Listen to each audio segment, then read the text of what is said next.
أعوذ بالله من الشيطان الرجيم بسم الله الرحمن الرحيم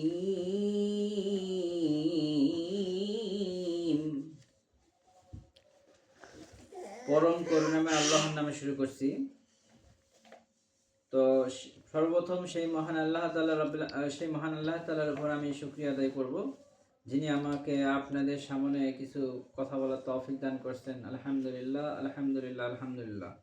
প্রিয় মুসল্লি, আসসালামু আলাইকুম রহমতুল্লাহি ওয়া বারাকাতুহু। আজকের বিষয়টা হচ্ছে বিসমিল্লাহ। এই বিসমিল্লাহর ফজিলতটা কি, আর বিসমিল্লাহ আমরা কাজের শুরুতে বললে কি হয়, আর বিসমিল্লাহ দিয়ে যে কোনো কাজ শুরুতে আমরা কি রহমত পাই, আল্লাহ পাক আমাদের পাশে কিভাবে দাঁড়ান, এইসব বিষয় নিয়ে একটু কথা বলতে চাই।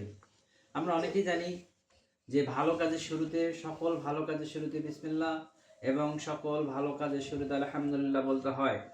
এই বিসমিল্লাহ কথাটি এমন একটি পাওয়ারফুল একটা কথা, এটা ভীষণ পাওয়ারফুল।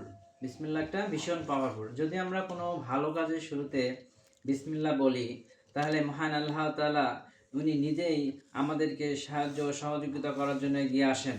যখন মহান আল্লাহ তাআলা আমাদের সাহায্য সহযোগিতা এগিয়ে আসেন, তখন ফেরেশতাকুলেরা বসে থাকেন না, তারাও আমাদেরকে সাহায্য সহযোগিতা করার জন্য চলে আসেন।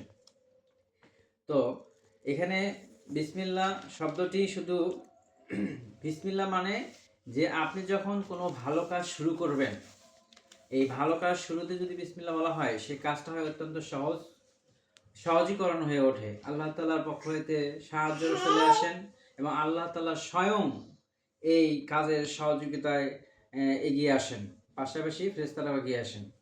তো আমরা যেমন মা আয়েশা রাদিয়াল্লাহু একটা হাদিস বলবো। মা আয়েশা রাদিয়াল্লাহু তাআলা একটা কথা বলেছিলেন, যদি কোনো কেউ খাওয়ার শুরুতে বিসমিল্লাহ না বলে, তবে অবশ্যই যেন খাওয়ার মধ্যখানে বিসমিল্লাহি আওয়াল্লাহু আখিরাহু বলে। কেন বলে? যে খাবারটা শুরু করলাম যদি আল্লাহর নাম দিয়ে শুরু না হয়, তাহলে তা শয়তানের প্রচারণায় খাওয়া হলো। অর্থাৎ আমরা তাহলে সেই খানা যদি গ্রহণ করি, তাহলে আমরা ভীষণভাবে ক্ষতিগ্রস্ত হব। তো বিসমিল্লাহ অত্যন্ত গুরুত্বপূর্ণ একটা শব্দ। বিসমিল্লাহ যদি আমরা কোনো অজু বা নামাজ যে কোনো ক্ষেত্রে অজু করার সময় যদি আমরা বিসমিল্লাহ না বলে থাকি, তাহলে আমাদের অজুটাও পরিপূর্ণ হবে না। তাই আসুন আমরা বিসমিল্লাহ সবসময় বলি, সর্বক্ষেত্রে খেলি, বিসমিল্লাহ নিয়ে সবসময় আমল করি। বিসমিল্লাহ অত্যন্ত গুরুত্বপূর্ণ বিষয়। বিসমিল্লাহ মানে আমরা আল্লাহ তাআলার আনুগত্য প্রকাশ করতেছি, আল্লাহ তাআলার সাহায্য প্রার্থনা করতেছি। স্বয়ং আল্লাহ আমাদের সেই কাজে সহযোগিতার হাত বাড়ায় দেন এবং সেই কাজটা সহজীকরণ হয়ে ওঠে এবং সেই কাজটা আল্লাহ পাকের রহমতে ভরপুর করিয়ে দেন।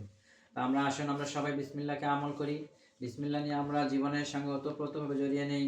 মহান আল্লাহ রাব্বুল আলামিনকে আমরা তার আনুগত্য প্রকাশ করি এবং আমাদের শেষ নবী হযরত মুহাম্মদ সাল্লাল্লাহু আলাইহি সাল্লামের নবীজির আদেশে আদেশিত হই।